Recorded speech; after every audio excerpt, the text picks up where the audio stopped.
गांव के तटे एक गांव है। लगता है आज वहां कालासुर के दस्यु पहुंच गए हैं। तो फिर देरी किस बात?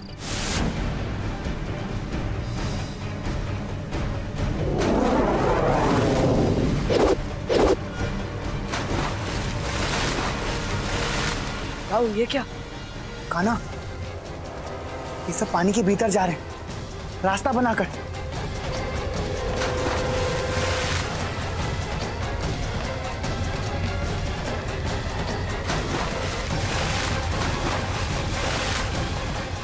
हमारे सारे बंदियों को कुछ न कुछ काम करना पड़ता है। हम सारे काम कर सकते हैं? काल से लड़ पाओगे? काल से लड़ना तो हमारे बाएं हाथ का खेल है। कौन हो तुम लोग?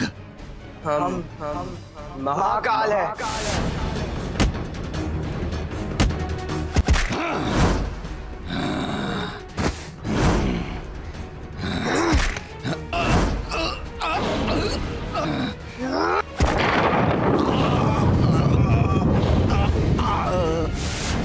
आप दोनों का बहुत बहुत आभार। तुम सबका उद्धार करने वाला मेरे भाई का नाम श्री कृष्ण। तारा रानी की जय! तारा रानी की जय!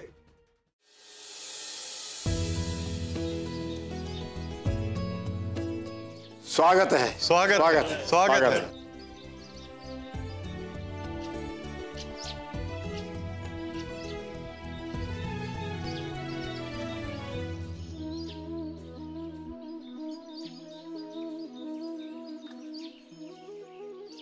सारे ग्रामवासियों की तरफ से आप दोनों का हमारे गांव में बहुत बहुत स्वागत है।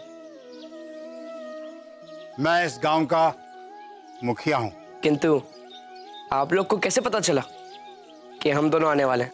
हमें नहीं पता था, परंतु यही तो हमारे गांव की प्रथा है। जब भी हमारी ग्राम पंचायत में किसी विशेष झगड़े पर निपटारा होना होता है तो जो पहला व्यक्ति गांव में आता है उसको हम सरपंच बना देते हैं, ताकि वो निष्पक्ष रहे और किसी के साथ अन्याय न हो। आज ये दायित्व तो आपको निभाना है।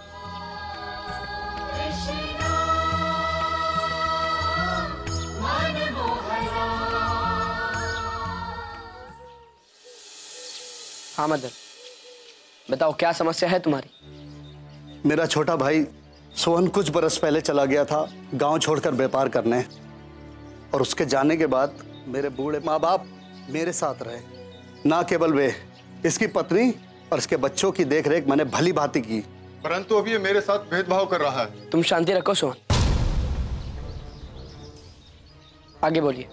खेत में मेहनत हम करते थे और हमारे माँ बाप ने मरने से पहले हमसे कहा था कि सोहन को उसका हिस्सा जरूर दे देना, और हमने पूरी ईमानदारी से सोहन को उसका हिस्सा दे दिया। लेकिन उसके बाद भी ये संतुष्ट नहीं है। सोहन, क्या समस्या है तुम्हारी? इन्होंने जो खेत मुझे दिए हैं उनकी सारी भूमि बंजर है, उनमें फसल ना के बराबर होती है, और वहाँ एक कुआं भी है, और उस कुएं में एक धृतसुर नाम का एक असुर रहता है।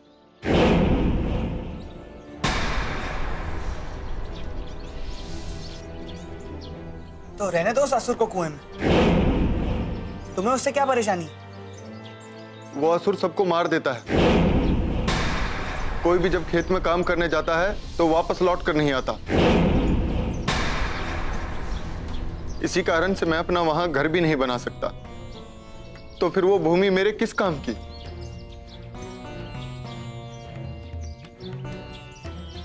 यदि वो असुर निकल जाए तो? कैसे निकल जाएगा? असुर जब कोई स्थान पकड़ता है तो उसे ऐसे ही थोड़ी छोड़ता है। ये तुम हम पर छोड़ो, तुम बस ये बताओ कि यदि वो असुर चला जाए तो तुम्हारी समस्या का हल हो जाएगा ना? चला भी जाएगा तो फिर बंजर भूमि का क्या करेंगे?